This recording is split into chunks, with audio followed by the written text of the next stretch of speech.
Recording in progress. This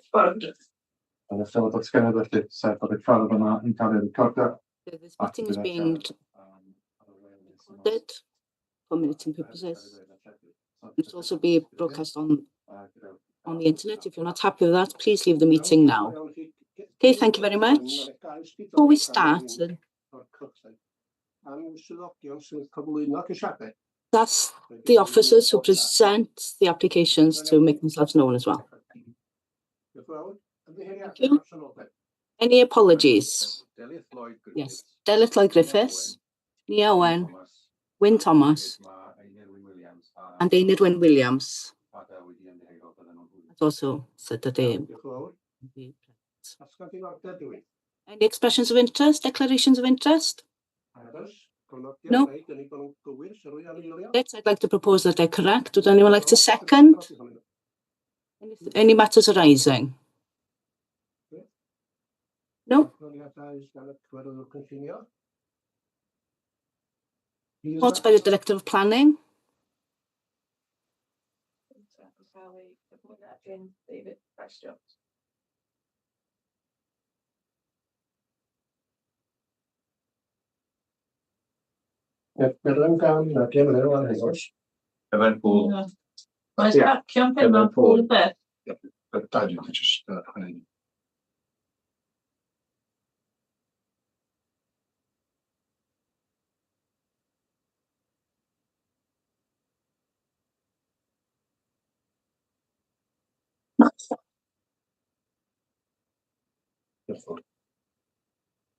Hello, David Jones. I'm David Jones. I'm the planning officer. And the first application is for the advert consent. It has been presented to the committee because it's on the authority's land. The height of the application is to the west of the car park in the Penman Pool parking. It's on the side, at the side of the Llwybr Mawddwy. Bont cyn Penmaen. Close to the bridge in Penman Pool. Site to the where the plaque is to be sited is here on the green area. And the path runs in front of it, and you can see the bridge there in the background. On the right, there are other signs that are also present. This is the plaque which will be sited on a large piece of stone. With regards to the policies, the statutory policies, it shows advertising of this site complies with the strategic policies with regards to the area's cultural heritage. The advert is also quite small. It won't be illuminated. There are other adverts also present in the public car park. It will be bilingual, and in these circumstances, considered that the impact on the amenity the area will be minimal, and the proposal is in compliance with the policy DP10. And the recommendation to give consent with the following conditions. Thank you. Thank you very much. Anyone like to make any comments? I'd like to propose that we accept the decision. Second that. That's passed. Thank you very much. That has been approved.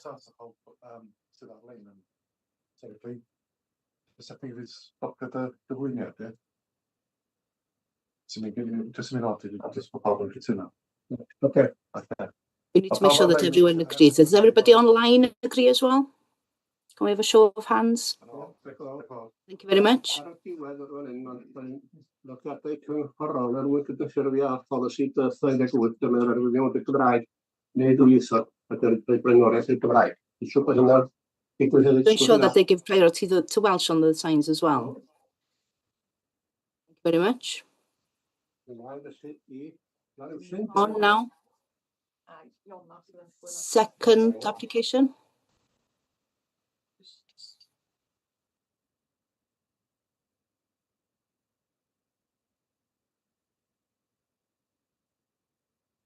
Will you present yourself here?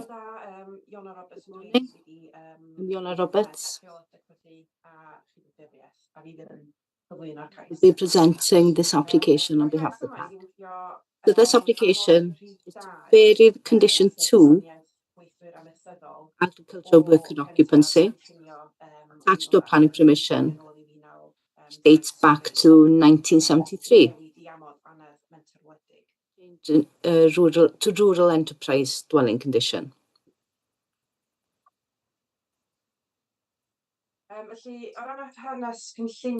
Planning history, back in 19th of July 1973, the application came in to a production of a bungalow agriculture worker. Sorry, ydym bosib cael y screen a bod ni'n gallu gweld? But to get the screen so that we can see. I'm not sure where it's done that.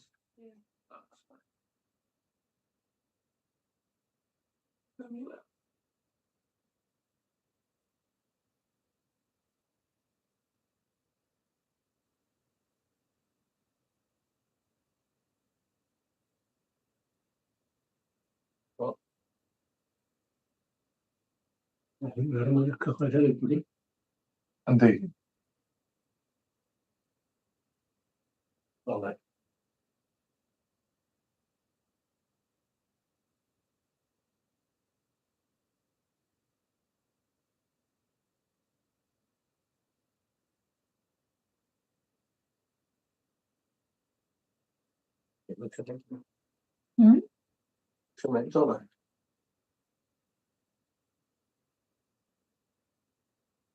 Yeah, I mean, it's such a lot of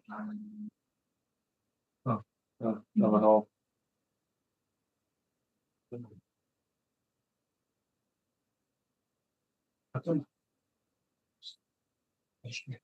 Sure. Okay, no, that's good.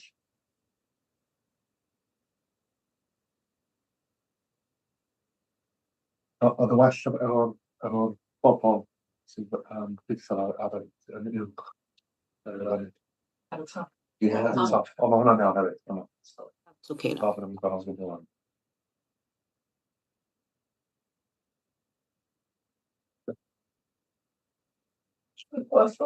Okay. Right, mae rhif 2 yn darllen. Condition 2 reads as follows, as you can see on the screen, that the dwelling has to be occupied by a person full-time in the agriculture at Cilgellan. So the proposal is to replace condition 2 with the following rural enterprise condition. Set out the wording of the relevant condition here. So 3 parts to it. The first one is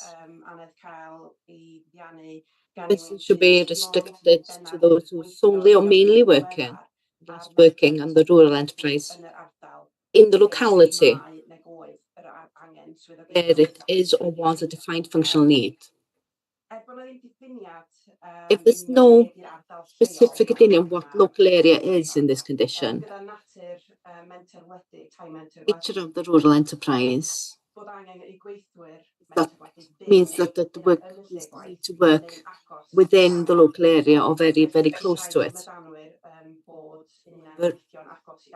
Sites that will have to work very closely to the dwelling. Then in a matter of minutes. That it is for rural enterprises need. The second part is eligible for consideration for under local housing, under the local authority's housing plans, or if it can be demonstrated that no persons eligible for occupancy under either A and B. There are widows, widowers, or civil partners of the above, and any residents dependent. As for the assessments, the rural enterprise condition ensure that the dwelling is kept available to meet the housing needs of rural workers, safeguarding any long-term need, but also broaden the traditional agricultural occupancy condition to embrace a wider range of rural enterprises and increase the number of eligible occupiers. But this approach is supported by national policy, EAN 6. So the recommendation is to grant permission to amend condition 2 of the application. Restricted the occupancy of the dwelling to enterprise worker in accordance with the conditions set out in Welsh Government's technical advice notes. Thank you. We have a speaker on behalf of the application.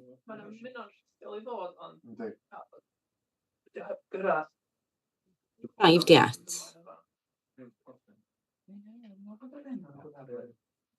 Os dio ddim yma. Mae'r sŵn. Os dio ddim yma. Dan ni cyrraedd yr eitem wedyn fyddwn ni gario ymlaen. We'll move on, shall we? If he's not here, Felly gario ymlaen. we'll continue. Okay, nawn ni ymlaen felly. Move on then. Ryw sylw gan rywun. Anyone like to make any comments on this Neu gynnig? or propose anything? Cwestiwn? Question? Os ydy'r canser rheadr yn dod i fewn o'n un rwan, os oes neb o'r blwys a fiwsig, yn mynd i blwyni agosag wedyn? Dwi'n gweithio'n union o ran gweithwyr mental wledig. It's to the rural enterprise workers. More specific definition, but with affordable housing, that would kick in then. The rural enterprise workers is part A of the condition. To those working in a rural enterprise to live very closely. Does anyone have a proposal? Like to propose anything on this? Here to grant permission? Anyone like to second it? Everyone online can have a show how they'd like to vote.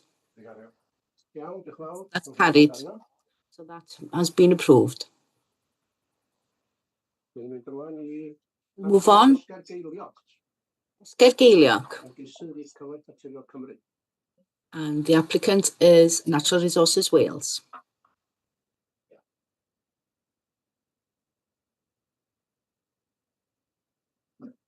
Diolch. Mae'r cais wedi gyflwyno. This application is being put forward by Natural Resources Wales to allow the stationing of one mobile food and drink vendor during the day to the users of the car park in Llanocoed. Is situated. Mae'r maes parcio, mae o'n darparu Car park provides a resource for those using public footpaths through the woods. There's access from the I-487, and also there's also access to 4 nearby houses. You can see that in the plan. Those on the right. Site of the application. They wish to situate the vehicle is shown in red on the right. Can you make it clearer? Can you make it clearer where they want to say? Because I can't see red on the one. Can you see the larger plan on the right?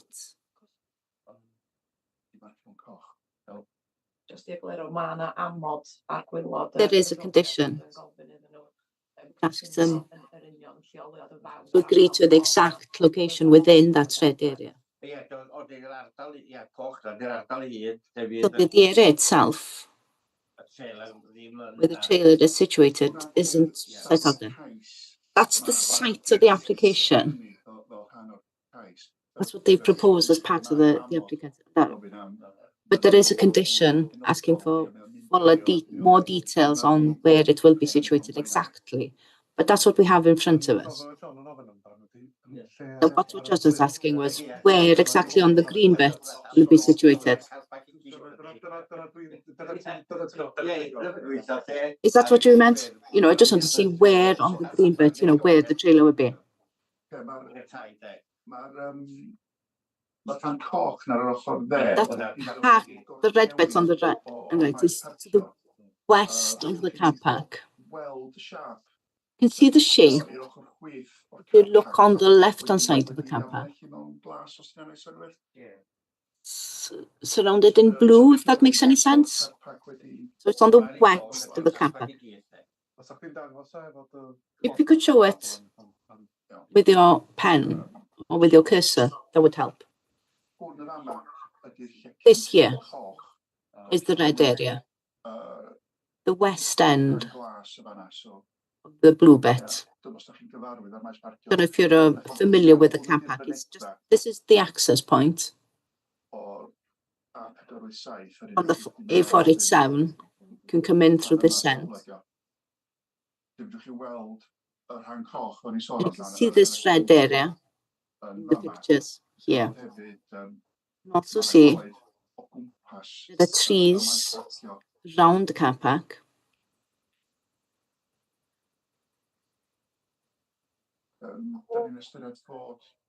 To consider that the intention does correspond with the statutory policy or strategic policies. It improves the facilities in the public car park. We also consider that this is ancillary to the use of the car park. It's not a retail development as such. So there's policy EP24, which ties to sites, retail developments and settlements, isn't considered relevant here.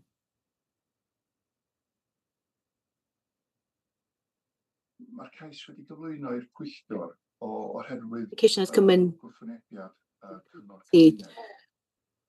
due to the Community Council's concerns. They aren't of the opinion. They have concerns due to the adequacy of the existing facilities on campus, but this is not a valid reason for deferring this application. So we don't think that's a reason to postpone the application. The site is well screened by trees that we could see in the pictures. Temporary use of the land, and it is far enough from the nearby houses. I think that the visual impact will be limited.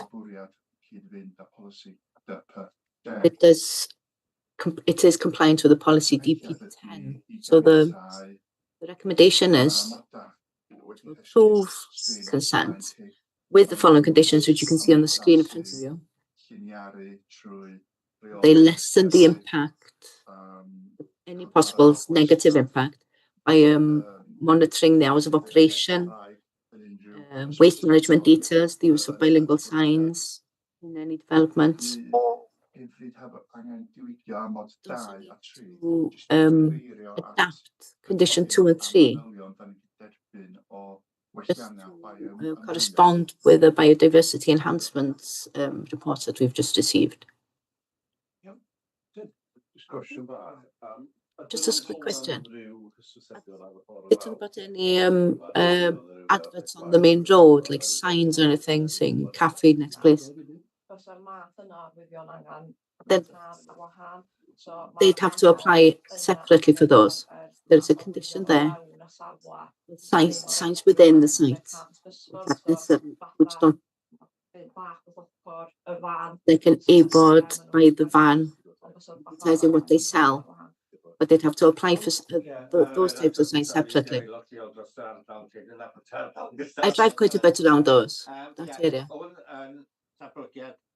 This is development in open rural land. It's a very quiet car park for people to go and walk in peace and to reflect. Don't want to stop for a break. They're there to seek some peace. It's a very, very quiet area. They're there to get some peace. And that's what we want as a park. No, there's all local people living there.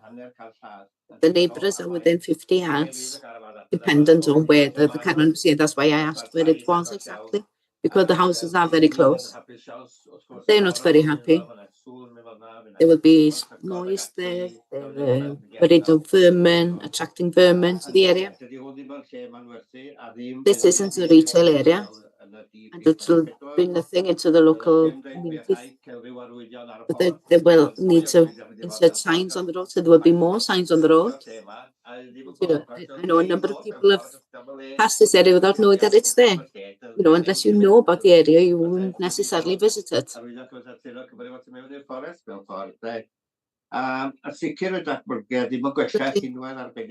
Development won't act to our park's priorities, and the impact of noise and location of the van will have an impact.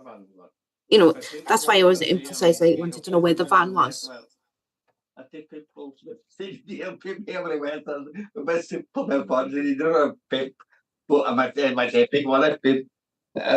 Dros 5 yn parod, dwi'n gweld na chdi bach yn simple person fi. Ac gwneud rwy'n anghytuno gyda'r cynnig yma bod o'n ffitio disagree with this. I disagree with that corresponds with parks policies. So how many times have we seen people retail vans setting up and the park coming down and saying that you have to leave? We have to behave in the same manner with everyone. Or otherwise people think that they can set up vans anywhere across the local area. There are plenty of retail businesses there. You have Dyfi Bike Park, and you've got the Corris Craft Centre, you've also got the cafe in Corris. Why do we want to insert this when there are already enough cafes and places to eat at? They're shutting their own cabins, which sell food. I don't know why they've decided to allow this in an area where there are enough cafes already in place. I think I was quite shocked to see this, but that they wanted to put such a. I'll object to this, like the local people are objecting to it. Ivar.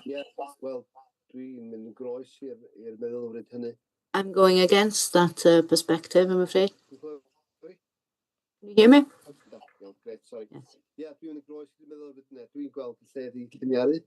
I see it be successful, and it'll be tidy, and the conditions. Sure that this application will work with competition, healthy competition in any business, and it's people park there. But in Moel Fama, I think that people know what I'm talking about. In this creek, people go for a walk, they come back, they have something to eat before leaving. So I'd like to propose that we grant permission. Ivar, Elfed. Good morning, everyone. Just one question I've got. Will Natural Resources lease this out, or will they be running it themselves? That is something which is beyond our consideration as part of the application, but I think that they'd be leasing it out to someone else. Because what concerns me, there are thousands of people go to Coed y Brenin in the bike lane area. They can't run a large cafe there where thousands of people have passed through. And they haven't given, but they intend to open this in another area and do it. Maybe they'd better get their own place in order, but they already starting to look for new places to sell food. And no, I need to consider this. If you're doing one thing with one hand and something else with the other hand, and if they do lease it out to someone, will they change all the time? Will they be open for 6 months, closed for, you know, where at the end of the day they won't be able to get anyone at all in place? I'm not sure about this at all. Anyone else like to speak? Don't see anyone. Eva has proposed that we accept it, and Eva has proposed that we grant permission. Anyone like to second that? Louise has seconded that. Right, so we put in place, let's say, yeah. Go to a vote then. Vote on granting permission. Everyone who is in favour of granting permission, please, can we have a show of hands?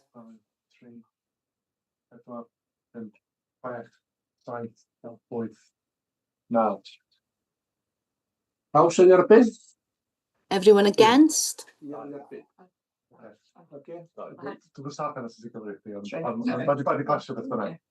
Iawn, diolch yn fawr. Thank you very much. Ymgeisydd i'r cyfath naturiol Cymru de. So the applicant is given that to Cymru. And I know that the use of Welsh isn't one of their strengths. Can you please make sure that they keep to that condition that is granted? So the planning here. I'd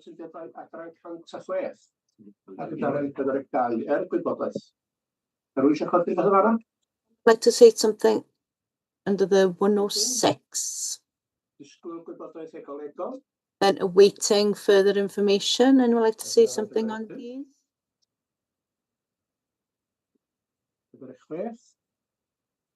6. 47. Afon Gam on Festiniog. Somebody's asked me that when that plan will be presented to the committee. Does anybody have any information? But it'll be in the next committee. Presenters to the committee for been doing so for quite a while. Move on to page 49 again for our information. Questions there? Going to page 50, 51, 52, 53, 54, 55,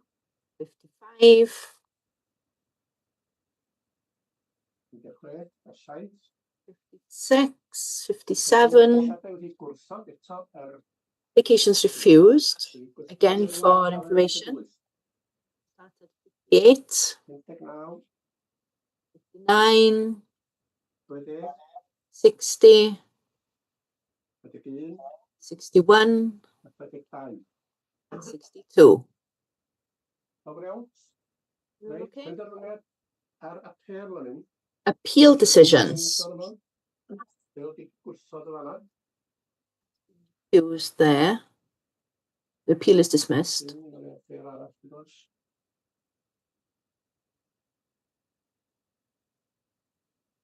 Wel, posib Rhain, hon wedi caniatáu. To explain this, why this has been granted. These go back quite a while. The appeal is the original 106. Basically, does on policy cynllunio This is the- cefnogol sydd yn cefnogi'r math yna Current plans which support this type of agreement. Conductor. Fysa'r tŷ ddim yn darparu tŷ fforddiadwy chwaith, so It wouldn't be affordable housing either, so I don't think there was any way of adapting the agreement. And it wasn't an affordable house. So mae'n dda bod yr awdurdod i arbrofi'r amod, ond erbyn bod ni'n golli fo a mae'n rhywbeth i dysgu. But if we've learned lessons from the future. Blaen gyda hyn ar ôl hefyd yn y parc yn does? Iawn, ryw gwestiwn gen rywun? Any questions from anyone? John? Would this cost the authority? Would there be any cost to the authority on this? There we have it. No? Thank you very much. It's a working group meeting. We'll break for 10 minutes. So, da chi gyd 'di cael y links i'r... We've all got the links to join the meeting. We'll see you in 10 minutes time. Thank you. Iawn, diolch yn fawr iawn. Dyna pan